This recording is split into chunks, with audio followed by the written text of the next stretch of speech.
52장 7절에서 10절까지의 말씀입니다.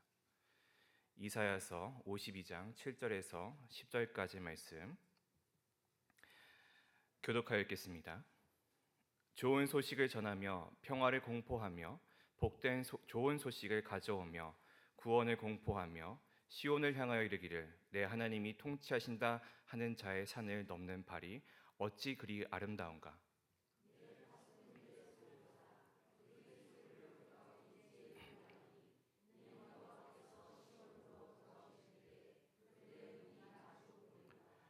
너 예루살렘의 황폐한 곳들아 기쁜 소리를 내어 함께 노래할지어다. 이는 여호와께서 그의 백성을 위로하셨고 예루살렘을 구속하셨음이라. 여호와께서 열방의 목전에서 그의 거룩한 팔을 나타내셨으므로 땅을 끝까지도 우리 구원을 보았도다. 아멘. 이렇게 기도하고 말씀 나누겠습니다. 사랑과 은혜가 풍성하신 아버지 하나님 감사합니다. 주님의 권속들이 이 자리에 나와 하나님 앞에 예배하며 이제 주님의 말씀을 듣습니다.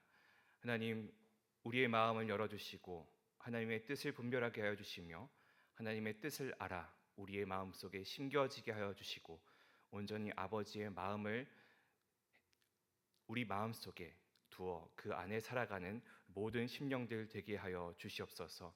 전하는 자와 듣는 자 모두에게 함께하여 주시며 오로지 아버지 하나님의 크신 사랑과 은혜만이 드러나도록 인도하여 주시옵소서. 감사드리며 살아계신 예수 그리스도의 이름으로 기도합니다. 아멘. 이상하게도 또 어릴 적에 제가 그랬고 또 지금 현재도 그렇긴 하지만 제가 끝집이나 꼭대기집에 많이 살았었습니다. 그래서 이제 꼭대기집에 살았다는 것은 계단으로 올라가고 나서 더 이상 그 위에 집이 없다는 것이었고, 그리고 끝집이라고 한다면 복도가 있는 그런 집에서 복도 맨 끝에 있는 집에 살았다라는 그런 의미입니다. 그러기에 저희 집 가까이로 오는 발소리는 저희 집으로 오는 그런 발자국 소리밖에 없었다라는 거죠. 그게 이제 꼭대기집이라서 그런 거일 수도 있고 복도 끝집이라서 그럴 수밖에도 없겠죠. 근데 제가 어렸을 적에 매일 7시 20분에서 40분 사이쯤에 다가오는 그 발소리를 늘 기다리면서 살았습니다. 그 소리가 어떤 소리였냐면 퇴근하시는 저희 아버지 소리였죠. 특별히 야근을 하셔서 집에 늦게 오겠다라고 하시는 그런 날들이 아니라면 가족들이 늘 같이 저녁을 먹는 것이 저희 가족의 모습이었고, 또 이제 퇴근하시고 집에 들어오시면 수고하셨다고 가족들끼리 한 번씩 아버지를 안아드리고 또 아버지께서 옷을 갈아입으시고 또 씻으시면 이제 저녁을 같이 먹고 식사를 마치면 과일과 함께 뉴스를 보고 연속극을 하나 보고 그렇게 하루를 마무리하는 것이 저희의 집의 일상이었습니다. 아마도 저는 그 발걸음을 통하여서 이 매일에 있던 그 시간과 이 매일의 루틴을 제가 기다려왔는 것 같습니다. 여러분들께서는 지금 가장 듣고자 하는 소식이 어떤 것들이 계실까요? 아이를 가지고자 하는 그런 가정에서는 이제 임신의 소식이 될 수도 있겠고, 출산을 기다리는 가정에게는 그 아이의 출산 소식이 되겠고, 군대에 있는 사람들에게는 면회 소식이나 이제 전역이 얼마 남지 않았다라는 그런 소식이 되겠고, 또 병상에 있는 분들에게는 완치의 소식이 그런 듣고자 하는 소식이 되지 않을까 생각됩니다. 또 가족이 신앙생활을 하지 않는 가족들이 있다면 그들의 발걸음이 교회에 향하고 있는 것, 또 그들의 마음속에 주님께서 찾아오신 것, 그것들이 여러분들이 원하고자 하는, 듣고자 원하는 그런 소식이 아닐까 생각이 됩니다. 이러한 소식들은 기다리는 사람에게는 희망이고 구원이 되겠죠. 그리고 그 소식을 가져다 주는 사람들의 발걸음들을 이 기다리는 자들은 얼마나 기다리고 또 기다리고 있을까 싶습니다. 오늘 우리가 함께 방금 읽어보았던 이사야서 52장의 본문에는 이 발걸음, 그리고 이 발걸음이 가져다 주는 하나의 소식이 있습니다. 그 소식이 무엇인지에 대해서 그리고 그것이 어떠한 의미를 가지고 있는지에 대해서 함께 살펴보기를 원합니다. 이제 이런 누군가의 발자국 소리가 들려지는 거죠. 소식을 전하고 있는 전령의 발걸음입니다. 그리고 그 발걸음에 대해서 이야기하는 것이 오늘 본문의 가장 첫 절인 7절의 말씀인데 우리 함께 읽어보기를 원합니다. 좋은 소식을 전하며 평화를 공포하며 복된 소식을 가져오며 구원을 공포하며 시온을 향하여 이르기를 내 하나님이 통치하신다 하는 자의 산을 넘는 발이 어찌 그리 아름다운가.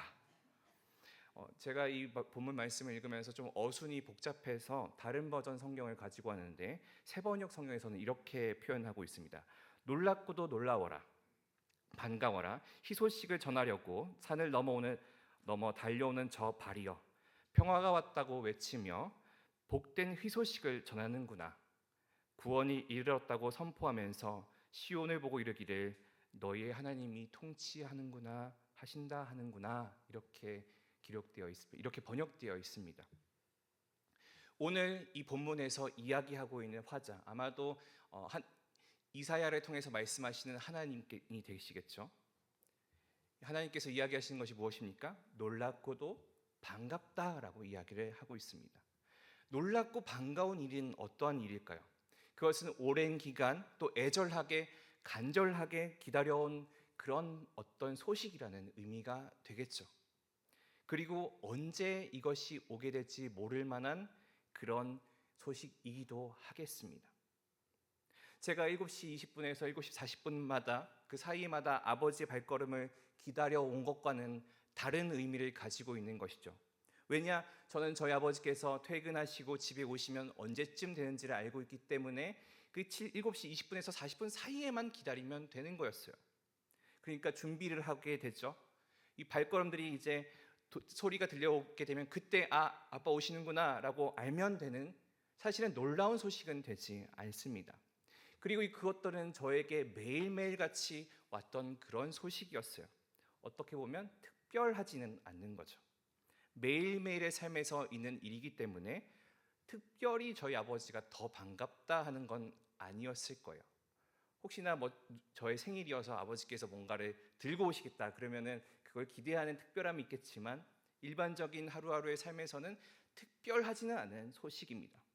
그런데 오늘 본문에서 이야기하고 있는 이 발걸음이 놀랍고도 반가운 이유는 무엇일까요?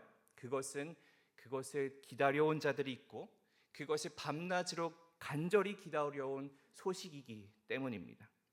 그래서 그것을 이렇게 표현합니다. 희소식을 전하려고 산을 넘어 달려오는 저 발이여. 이 발에는, 이 발걸음에는 좋은 소식이, 희소식이 담겨져 있다라는 말이죠. 우리가 이 좋은 소식을 우리가 두 글자로 바꾸면 무엇이라고 하죠? 복음이라고 이야기합니다. 복음을 가지고 산을 넘어오는 발걸음이 있다. 이 복된 소식을 가지고 오는 전령이 있다라는 말이죠. 그래서 우리가 너무나 잘 알고 있는 하나의 복음 성가에서도 이렇게 가사를 쓰고 있죠. 복음 들고 산을 넘는 자들의 발길 아름답고도 아름답구나. 그 찬양이 오늘 이 이사야서 52장 7절을 바탕으로 만들어진 노래입니다. 우리가 생각하기에 이 전령 중에서, 이 소식을 전달하는 사람들 중에서 가장 유명한 사람이 누구일까요?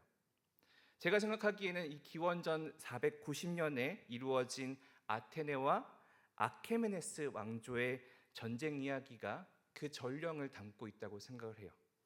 간단히 이야기하면 마라톤이라고 이야기하죠. 마라톤 전투를 통하여서 그 전투의 승리 소식을 알리기 위해서 페이디페데스라는 전령이 42.195km를 달려서 아테네에게 승전보를 전한 뒤에 숨을 거뒀다라는 그런 이야기가 있기 때문에 우리가 잘 알고 있는 이 마라톤 이야기, 마라톤의 전령 이야기를 우리가 듣게 된 적이 한 번이라도 있을 줄 생각됩니다.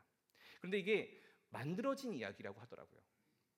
실제로는 이 사람이 원군을 요청하기 위해서 갔던 거여서 246km, 42.195가 아니라 246km를 이틀 동안 가서 소식을 전하고 원군을 요청했다라고 합니다.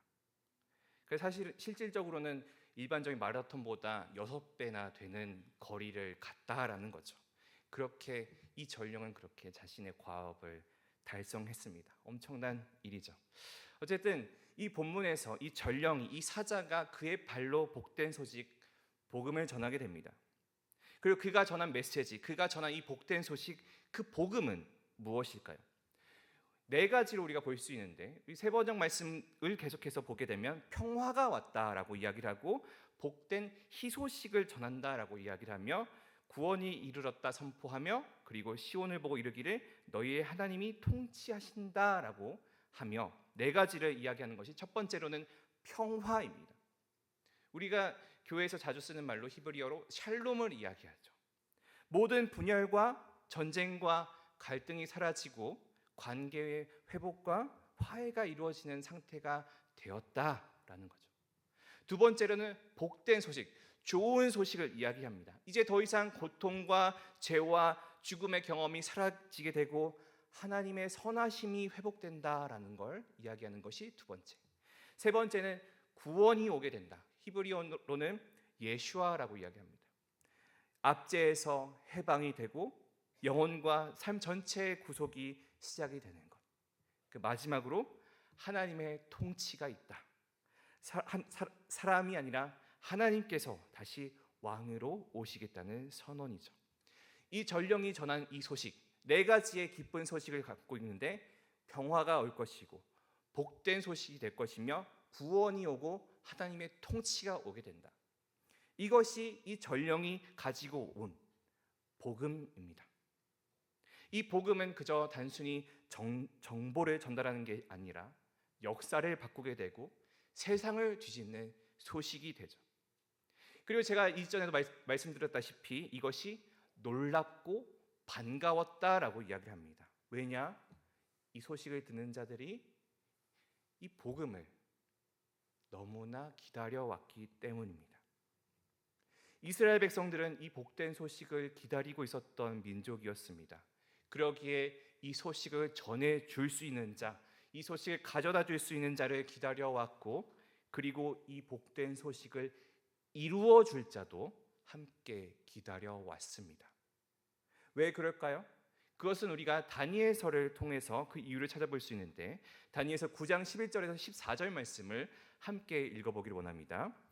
온 이스라엘이 주의 율법을 범하고 치우쳐 가서 주의 목소리를 듣지 아니하였으므로 이 저주가 우리에게 내렸으되 곧 하나님의 종 모세의 율법에 기록된 맹세대로 되었사오니 이는 우리가 주께 범죄하였음이니이다. 주께서 큰 재앙을 우리에게 내리사 우리와 및 우리를 재판하던 재판관을 쳐서 하신 말씀을 이루셨사오니 온 천하의 예루살렘에서 일어난 일 같은 것이 없나이다. 모세의 율법에 기록된 대로 재앙이 이미 우리에게서 내렸사오나 우리는 우리의 죄악을 떠나고 주의 진리를 깨달아 우리 하나님 여호와를 얼굴을 기쁘게 하지 아니하였나이다. 그러므로 여호와께서 이 재앙을 간직하여 두셨다가 우리에게 내리게 하셨사오니 우리의 하나님 여호와께서 행하시는 모든 일들이 공의로우사 우리가 그 목소리를 듣지 아니하였음이니이다. 아멘. 이스라엘 백성들이 어떻게 하였나요? 율법을 범하고 치우쳐서 하나님의 목소리를 듣지 않았다라고 이야기를 합니다. 그리고 그것의 결과가 무엇이냐? 이 저주가 우리에게 내려졌다. 그리고 이것은 모세의 율법에 있는 대로 되었다. 우리는 하나님께 범죄한 자가 되었다. 그래서 하나님께서는 우리를 치셨고 재앙이 우리에게 내려졌는데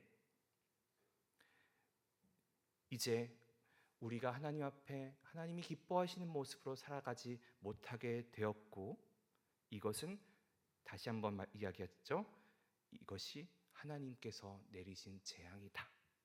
우리는 하나님의 음성을 듣지 못했다. 이 이야기가 한 것이 무엇입니까? 자신들의 현재의 상황, 나라를 잃고 재앙 안에 있고 외세 압제 안에 있는 그 포로로 살아가는 모습들이 이 나라를 잃은 상황들이 자기들이 이스라엘이 하나님 앞에 율법을 범했기 때문에 저주의 상태에 놓였다라고 믿고 있었고 알고 있었습니다. 왜냐? 이것 또한 그들이 율법 안에서 알고 있는 내용들이기 때문이에요. 신명기에서도 또한 이렇게 이야기를 합니다. 신명기 28장 15절 말씀인데, 내가 만일 내 하나님 여호와의 말씀을 순종하지 아니하여 내가 오늘 내게 명령하는 그의 모든 명령과 규례를 지켜 행하지 아니하면 이 모든 저주가 내게 임하여 내게 이를 것이다. 하나님의 율법을 어겼고 그런 이스라엘에게 임한 것은 무엇이었죠? 저주였습니다. 그렇다면 이제 이 저주가 임한 자들이 기다릴 것은 무엇입니까? 그것이 오늘 본문에서 이 전령의 발이 가져다 줄 복된 소식이 되는 거죠. 그러기에 그들은 메시아를, 그리스도를 기다리게 됩니다. 메시아는 무슨 뜻이냐면 히브리어로 기름 부음 받은 자라는 의미를 가지고 있습니다. 그걸 이제 그리스어로, 헬라어로 바꾸게 되면 그리스도가 되는데, 왕과 제사장과 선지자에게만 사용되었던 단어입니다. 그런데 이 기름 부은 자라는, 부름을 받은 자라는 개념이 구약 시대의 시대별로 점점 발전되었고, 그것이 기름 부음 받은 왕, 다윗의 후손으로서 이스라엘을 통치할 자라는 의미를 갖게 되었고, 하나님의 종, 인자로서 하늘로부터 오는 초월적 존재로서의 인재를 이야기를 하기도 되었고, 또 에스겔의 목자, 성전 재건자로서 하나님의 임재와 회복에 있어서의 중심 인물, 그것들을 이제 메시아라고 이야기를 하게 되었다는 거죠. 그리고 이스라엘 백성들이 메시아를 통해서 원했던 이 궁극적인 결과가 무엇이냐? 그것은 지금 이 상황, 이 저주, 이 압제에서의 해방이었습니다. 그리고 하나님께서는 그 해방에 대해서, 이 메시아에 대해서 약속을 하셨죠. 이사야서에서 이스라엘의 회복에 대한 말씀을 어디서 시작하냐 한다면 그것이 이사야서 40장으로서 우리가 볼 수가 있는데, 40장 초반절에 이렇게 이야기를 합니다. 너희의 하나님이 이르시되 너희는 위로하라, 내 백성을 위로하라. 너희는 예루살렘의 마음에 닿도록 말하며 그것에게 외치라. 그 노역의 때가 끝났고 그 죄의 사함을 받았느니라. 노역의 끝, 죄의 용서, 그리고 이것을 통하여서 얻게 되는 해방과 자유, 이것이 이스라엘 백성들이 원하는 결과였습니다. 그것들이 이스라엘 백성들이 그렇게도 간구했던 모습이었습니다. 그런데 이 해방, 이 자유, 노역의 끝, 죄에서의 용서, 이 모든 것들을 가지고 있는 하나의 복된 소식을 가지고 오는 한 사람이 있었다라는 거죠. 그것이 누구죠? 예수 그리스도, 그리스도 예수입니다. 예수님께서는 스스로를 인자라고 이야기하셨습니다. 사람의 아들이라는 뜻이죠. 그런데 이것은 어디서 시작되었냐? 다니엘서에서 시작된 표현이에요. 다니엘서 7장 13절에서 14절은 이렇게 이야기합니다. 내가 또 밤 환상 중에 보니 인자 같은 이가 하늘 구름을 타고 와서 옛적부터 항상 계신 이에게 나아가 그 앞으로 인도되매 그에게 권세와 영광과 나라를 주고 모든 백성과 나라들과 다른 언어를 말하는 모든 자들이 그를 섬기게 하였으니 그의 권세는 소멸되지 아니하는 영원한 권세요 그의 나라는 멸망하지 아니할 것이다. 이 말씀에서 묘사하고 있는 인자는 어떠한 사람인가요? 하늘 구름을 타고 오게 되죠. 이 인자는 하나님의 권세를, 하늘의 권세를 가지고 있는 사람이다라는 걸 이야기를 하고, 옛적부터 계신 이에게 나아간다라고 함을 통하여서 하나님 앞에서 섬김을 받게 되는 것을 볼 수가 있죠. 모든 민족과 나라가 그를 경배함을 통하여서 하나님과 같이 그렇게 경배받은 자로서 예배의 대상이 되며 영원한 권세, 멸망하지 아니하는 나라라고 이야기를 함을 통하여서 다윗의 그 언약, 그리고 종말의 그 통치, 그리고 완성이 이루어지게 된다라는 걸 말하는 겁니다. 따라서 이 인자 같은 이라고 하는 것은 단순히 한 사람의 인간을 이야기하는 것이 아니라 하나님의 권세를 가지고 있는 구원자를 말하는 거죠. 그리고 이 인자가 하실 일에 대하여서 마태복음은 이렇게 이야기를 합니다. 마태복음 1장 21절인데 아들을 낳으리니 그 이름을 예수라 하라.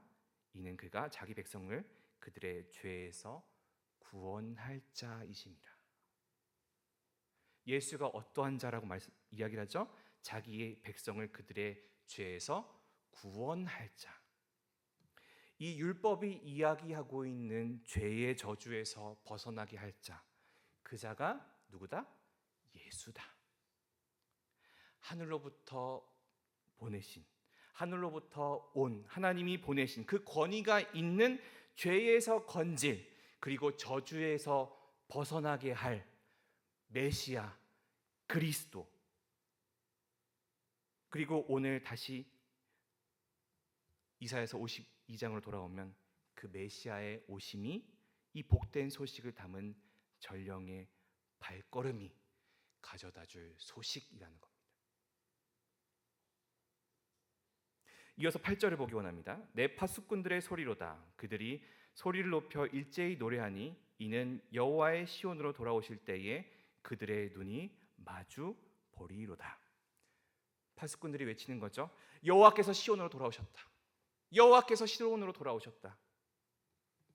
파수꾼들은 하나님이 다시 오시는 장면을 그들의 두 눈으로 목격하게 됩니다. 오늘 본문에서는 마주하게 된다라고 이야기를 하죠. 성벽 위에서 하나님이 시온으로 돌아오시는 그 발걸음을 보면서 기쁨의 찬송을 터뜨리게 되죠. 여기서 중요한 것은 하나님의 귀환이, 하나님의 돌아오심이 이스라엘의 회복의 시작이라는 겁니다. 하나님이 오시면 거룩이 회복이 되고 정의가 서게 되고 죄가 물러나게 되죠. 그렇기 때문에 예수님께서도 이렇게 말씀하신 겁니다. 마가복음 1장 15절 말씀인데 이르시되 때가 찼고 하나님의 나라가 가까웠으니 회개하고 복음을 믿으라. 하나님이 나라가 돌아오게 되었다. 하나님이 돌아오신다라는 의미죠. 그러니 회개하고 복음을 믿으라. 예수님께서는 말씀하시는 거죠. 여러분들께서 지금까지 기다려왔던 그때가 다가오고 있습니다. 하나님의 통치가 다시금 찾아오게 됩니다. 지금까지 다른 것을 의지하고 다른 것의 통치 아래에서 있었던 삶에서 이제는 벗어나서 하나님의 통치가 아닌 것에서 벗어나 이제 하나님 앞에 돌아오십시오 라고 이야기를 하는 것이 예수님이 말씀하신 하나님의 나라가 가까이 왔으니 회개하고 복음을 믿으라 라는 이야기입니다. 그렇다면 이 회복의 날, 그 날에 어떤 일이 일어날까요? 9절 말씀인데요. 너 예루살렘의 황폐한 곳들아 기쁜 소리를 내어 함께 노래할지어다. 이는 여호와께서 그의 백성을 위로하셨고 예루살렘을 구속하셨음이라. 예루살렘의 폐허가 된 예루살렘이 노래를 하게 됩니다. 하나님의 위로와 하나님의 구속이 황폐한 자리를 찬양의 자리로서 바꾸게 되는 거죠. 예루살렘의 무너진 자들이 하나님 안에서 다시 노래 부르게 되는 그 회복의 현장이 이루어지게 될 것이다 라고 이야기를 합니다. 이 위로와 이 하나님의 구속은 이스라엘 그 영토의 회복을 이야기하는 것이 아니라 하나님과의 관계의 회복, 하나님과의 그 언약적 사랑의 관계의 회복을 말하는 거죠. 그리고 그 회복을 위하여서 그리스도 예수께서 이 땅에 오신 것이죠. 그렇다면 우리가 한번 우리 스스로를 돌아보기를 원해요. 내 가운데, 우리 가운데 무너진 것은 어디인가? 무너진 곳은 어디인가? 우리의 가정, 우리의 내면, 그 폐허 같은 그 자리에 이제는 예수님께서 오셔서 그 메시아 되신 그리스도 예수께서 하나님의 그 복된 발걸음의 소식을 가지고 오시고 계신다는 것을 우리가 믿고 그 앞에 돌아 나아가기를 원합니다. 마지막 10절 함께 보기 원합니다. 함께 읽어볼게요. 여호와께서 열방의 목전에서 그의 거룩한 팔을 나타내셨으므로 땅 끝까지도 모두 우리 하나님의 구원을 보았도다. 여호와의 거룩한 팔이 이제는 드러나게 됩니다. 그리고 그분의 능력과 구원이 모든 민족 앞에 공공연히 드러나게 되죠. 하나님께서 우리를 구원하시기 위한 개입, 그 하나님의 능력의 사용, 하나님의 승리, 하나님의 권능을 이야기하는 것이 이 여호와의 거룩한 팔입니다. 그리고 이것이 열방의 모든 민족 앞에 일어난다는 점에서 이 회복이라는 것, 하나님의 통치가 오게 된다라는 것, 시온으로부터 하나님이 오신다라는 것은 그저 이스라엘의 회복뿐만 아니라 유대 민족의 회복뿐만 아니라 땅 끝까지 열방에 이르는 복음이 퍼지게 된다. 복음이 그렇게 퍼져 나아가 영향을 끼치게 된다라는 그 말씀을 가져 나아가는 것이죠. 하나님의 그 권능의 팔이, 능력의 팔이 드러난 사건은 무엇이냐? 예수 그리스도의 십자가 사건과 부활 사건입니다. 그리고 예수님께서 땅끝까지 이르러 구원을 본다라는 그 예언이 실현되는 것을 말씀하셨죠.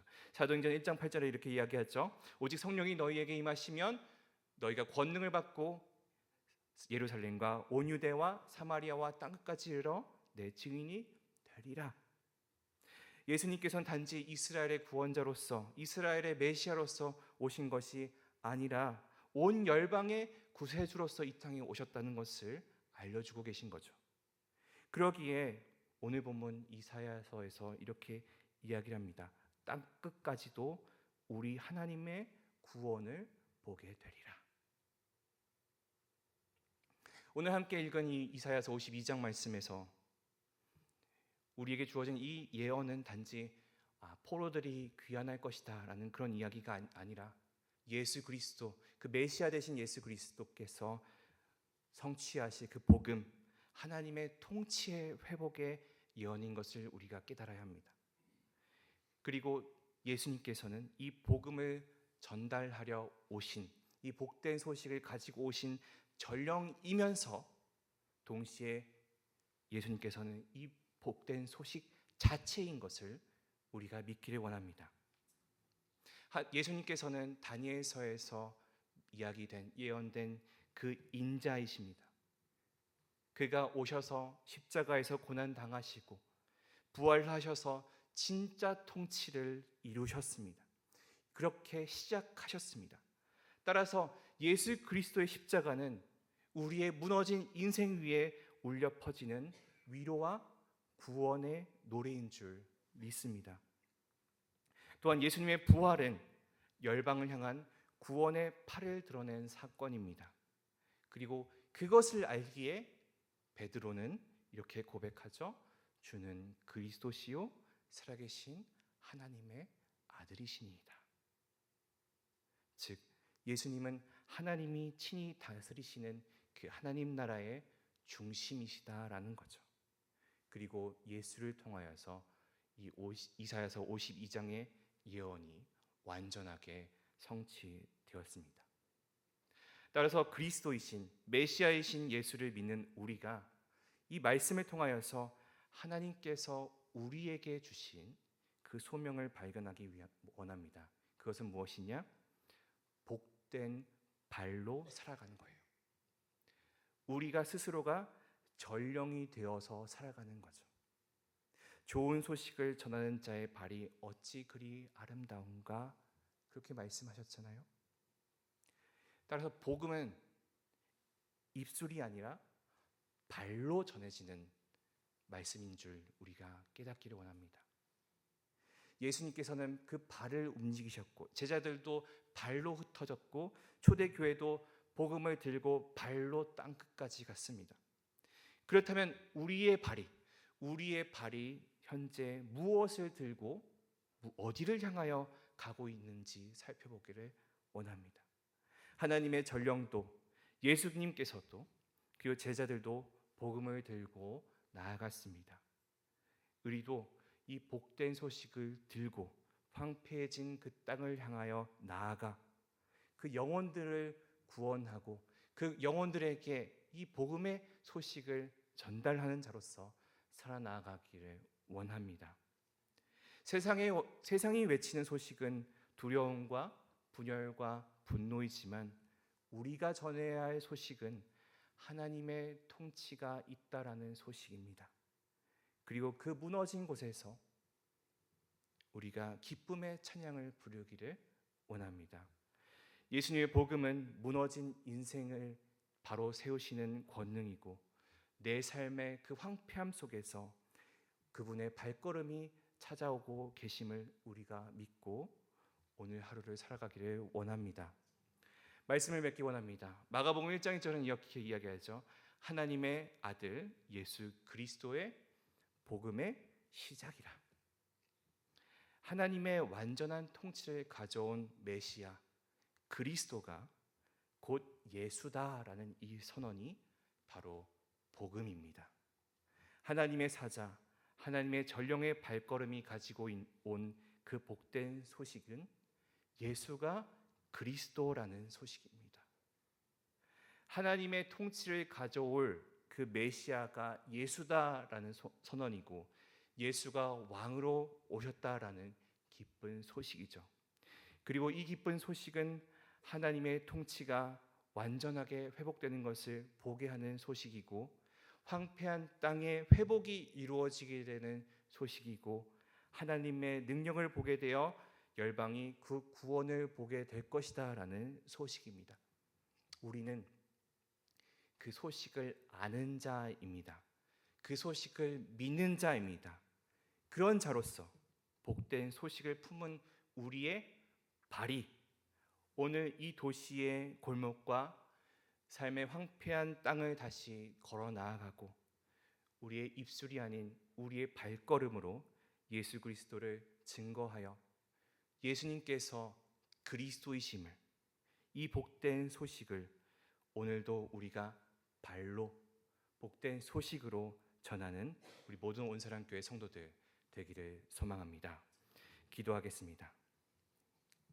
하나님, 예수 그리스도를 이 땅에 보내심으로 당신의 통치가 다시 시작되었음을 믿습니다.